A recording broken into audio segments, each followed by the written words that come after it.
रुक गए वहां पे, देखा चीजों को देखा। आइए मनीष जी।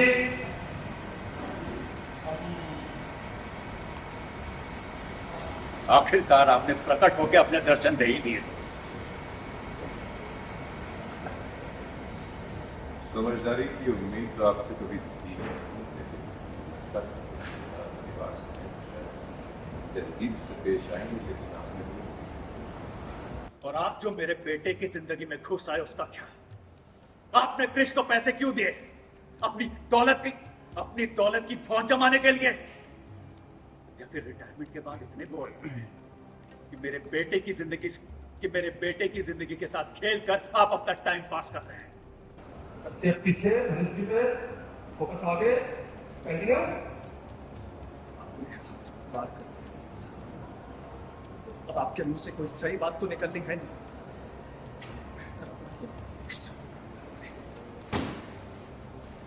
तुम्हारे मुंह से बात करते हैं क्योंकि तुम्हें गैरों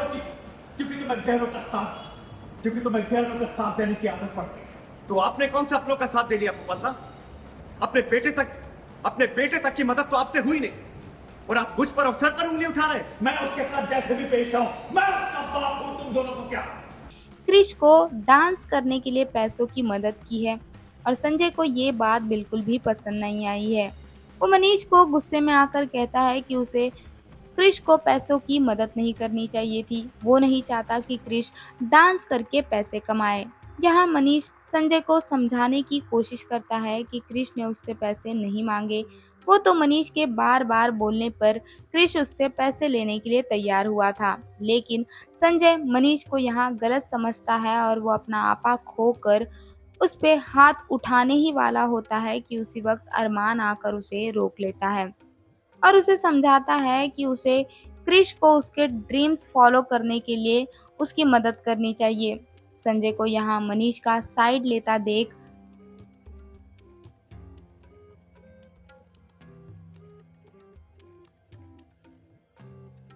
अरमान पे गुस्सा आता है। ये बात हमें याद है, पर शायद आप भूल गए।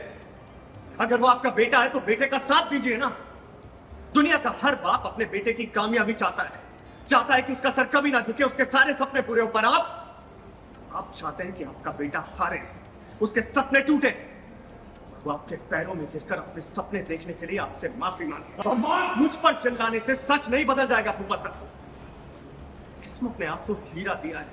अरे क्रिश ईमानदार है, मेहनती है, टैलेंटेड है, खुददार है, हिम्मत वाला है।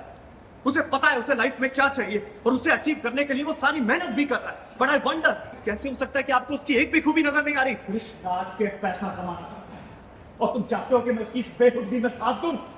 वो बाहर लोगों से हाथ फैला के भीख मांग रहा है और तुम चाहते हो कि मैं उसकी कदर करूं? भीख नहीं मांग रहा है, वो इतना खुददार बच्चा है कि मेरे बहुत बार जबरदस्ती करने पर उसने एक्सेप्ट किया पैसे लेना। लेकिन आप इस बात को क्या समझे? आप अपने बच्चे को क्या समझेंगे? लेकिन आपको फिर भी आपकी जानकारी के लिए बता दूं कि वो सिर्फ इस शर्त पे तैयार हुआ कि पैसा वापस करेगा।